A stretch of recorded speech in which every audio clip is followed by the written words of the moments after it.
I know we've had 2 final dungeons already, but I swear, this time, it's time for the final battle. So, let us proceed to the Jade Passage.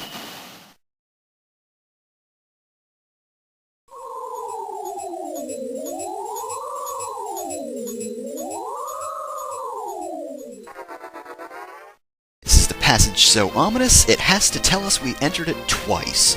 So, Jade Passage, probably my favorite dungeon in the game. First off, we have to deal with these guys. Normally, these enemies aren't really too difficult, but they do actually have a ton of spells. Of course, they have Dispel right there. They also have Stun, Confuse, Slow, Drain, Warp, Osmos, and Gaze. They're not the toughest enemies in the world, but they can be tough. Especially to Vance, who, of course, really isn't that good. And if they just use their basic attack, they do actually have a chance to instantly kill you. Again, danger to Vance here because, well, his stats aren't really that good. The rest of the group can survive their attacks and spells, really no problem at all, but, yeah. You might want to be very wary about how you use Vance.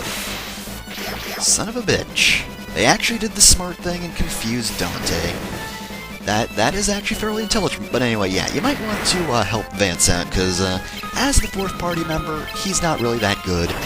He's probably one of the better 4th party members, though, even if he's not as good as Rickard. But yeah, I did have him hit himself a few times back when I was training up the rest of my magic, so he's a little better than he would be had I left him, you know, just as he was when we got him, but he's still not that good. Ooh, and Confuse is actually lasting for more than a...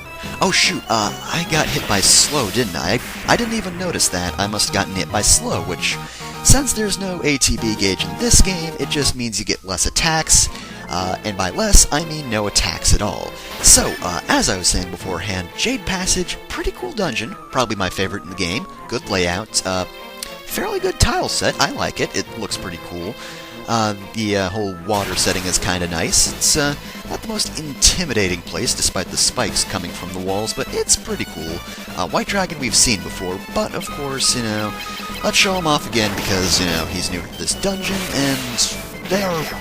I don't think they're the most common enemies in this dungeon, but they're more common than they were beforehand, of course, since they're relatively tough enemies, and, well, we're on the second to last dungeon now. What was I saying before? Oh, right, not the most intimidating dungeon, you know, despite the spikes in the wall. But, of course, it's... ooh, Genji Gloves. That's actually a pretty rare drop, and a pretty useful one as well. Very good, gauntlets right here. You have good defense, so I guess I'm gonna give that to Lynx, since I generally give her that stuff, and, of course, I want Dante to keep his fast equipment, but anyway, yeah, pretty good dungeon. My only complaint, of course, is the music. The music, of course, is, you know, the usual dungeon theme, which is kind of mediocre, not really that interesting, kind of dull, you know, that sort of thing. I guess it's a bit fitting since, you know, we're not quite at the final dungeon, so, you know, you don't want to go all out with the music, but still, regardless, it's a little disappointing to hear it with the common dungeon theme nonetheless. The items here kind of vary. I mean, I don't know why you would use the items like that, you know, the fire, ice sort of things. They're not really that good, especially if you have your magic, you know, high enough. There's just much better options. I mean, unless you don't have magic at all and you just want to waste a turn, it's really not useful. Anyway, yeah, this guy, Blue Dragon, it's your usual dragon fare, and of course, he uses thunder attacks, so hit him with Scorch, since electricity is weak to poison, and yeah, that'll be the end of him. Oh yeah, and of course he has Thunderbolt 16. That should be obvious by now, since all the previous dragons have level 16 spells, so really nothing new there. Also, Dragon Shield, that is very good. I'm gonna give that to her because, well, what reason is there not to? It's resistant to all elemental magic. That is actually very good equipment. Dragon equipment in general is pretty good. Chimera Sphinxes. I don't think these guys are too bad. Of course, they have Blaze 16. You probably expect that by now, because, you know, they're Chimeras. They just keep getting better versions of Blaze, and they're really only Fire Elemental. Later on in the series, they usually get more elemental attacks, but actually, these guys have Bad Breath, which Again, if you've played the rest of the series, you're probably familiar with the attack. It does work a bit differently here. Rather than inflict a bunch of negative status effects, it actually only equips one status effect, and that's Petrification. That can be dangerous because, of course, it's an attack that hits the entire group, except it's level 1, so even Vance is probably going to resist it. I really don't get the... Well, okay, I do get the point. I mean, it would be pretty cheap if you got hit by Petrification on all your party members. Anyway, yeah, the waterfall will actually hurt you, so I guess we're walking through the River of Styx. Well, it doesn't seem too bad. I don't know why everyone needs a ferry over it. Kinda seems like a ripoff in all honesty. Because really it just does, like, what, 1 damage for every step? Come on, you could wade through that shit, no problem. Anyway, here we have King Behemoth. It's your usual Behemoth fare, as per usual. They don't really do any sort of special attacks, they just have a lot of attack power, so, geez, yeah, Max is dead.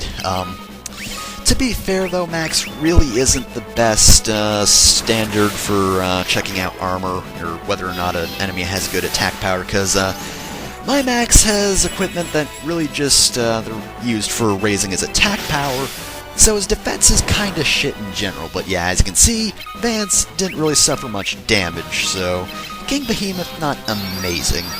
If he is doing a lot of damage though, of course you're gonna want to throw off a Protect and a Blink, because those will both help. Oh, come on, really? Now you're just being a dick. Alright, he should be dead soon though. He does have some high HP and defense, but of course, I have the Masamune, and it does quite a fair bit of damage, so he doesn't last too long. Long enough to knock out one of my party members twice, but let's not think of that. Let's just ignore that. Let's just pretend he never existed, and continue on our way through the waterfalls of Styx. Again, hardly threatening. Oh, speaking of hardly threatening, Mega Parasites. Now, you'd think these guys would be pretty good, right? After all, you know, the previous Parasites, you know, they weren't too bad. These guys, or the previous Parasites were pretty good, rather. These guys use the Drain spell, though, which is a lot less threatening than the previous, just, you know, they drain MP, because you can just heal yourself back to full health if they drain you. I mean, it's a fairly high-leveled drain spell, but it's still not really that good. They'd have Osmos 10 and Drain 16, I think, or whichever way it is, but yeah. Both of those attacks just really aren't that effective as their ability to drain MP with their attacks that the previous Parasites had, so don't freak out about these guys, because they're hardly anything to worry about. Anyway, see this waterfall? This is actually a fairly important waterfall, because behind this waterfall, there's a dude, and guess what? He sells really good spells. Flare, Hasten, and Berserk are all really good. Flare, if you haven't already picked up the tomes, you definitely want to buy a couple of those, because Flare's good.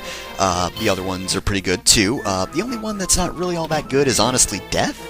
Surprisingly enough, it's actually probably the least threatening instant death spell in the game, because Toad and Teleport are both a lot more useful than Death, because, of course, Toad is just overpowered, and Teleport, while it's not quite as good as Toad, it does serve multiple functions, so yeah, don't bother with Death, honestly. It's really not that useful. Aegis Shield, oh, that's a lot of good equipment, actually. Lynx is definitely going to benefit from this, because Holy Lance, very good. You can't use it to cast the Holy Spell, though honestly I'd prefer to just, you know, cast it myself. Aegis Shield protects against special attacks, also very nice. Which means I can... You know what, I'm gonna give her the Dragon equipment for the time being. I'm gonna give her the Aegis Shield for now, and I'm going to give Vance the Dragon Shield. I'm gonna give him the other Dragon equipment later, I think, because there is some better equipment that I'm going to give to Lynx, so... For now, I'm just going to stick with that, though, since I'm fairly defensive. My setup's pretty good. Yoichi's bow, not really that useful because, of course, Proto-Ferris isn't in the party, but it's being guarded regardless because it is actually a pretty good bow weapon overall. So yeah, there is that. If you do use bows, obviously equip that. Red Dragon's really not too different than the Blue Dragon we fought earlier, except, you know, instead of being weak to poison and using thunder attacks, he uses fire attacks and he is weak to ice. Ooh, and we got another dragon shield. Man, I'm getting lucky with those. Seriously, I'm pretty sure those are fairly rare drops, but anyway, let's not worry about that at the moment, because I don't need another dragon shield, really, because, you know, I have the Aegis shield, which is also pretty useful in its own right, so I'm going to keep that. This is actually a pretty cool looking floor, I've got to admit. I do like it. That's probably like a potion or something, or it's either a potion or an elixir. I think it's a high potion, so I'm going to use one of these, and sure enough, it's a high potion. But yeah, you just have this gaping pit to hell. Well, you probably just can't jump down to hell, because that would be kind of dumb. But yeah, it's a cool looking floor, and of course it's the final floor, so it is pretty cool. It's, you know, just, how do I describe it? Like, it's just sort of a pretty cool lead-up. We've got a floor that looks completely different than the previous floors. I'm going to keep the other equipment on, because, well, he is a bit more weak to instant death than the other characters. I'd prefer to have more defense, but, yeah, it's just a pretty cool floor overall.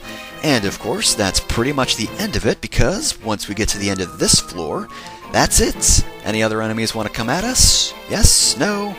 No? No. Well, that's it then. Right here we have the teleporter to Pandemonium, the Castle of Hell. Next time on Final Fantasy II, we're gonna go there and finish off whatever forces of hell come at us.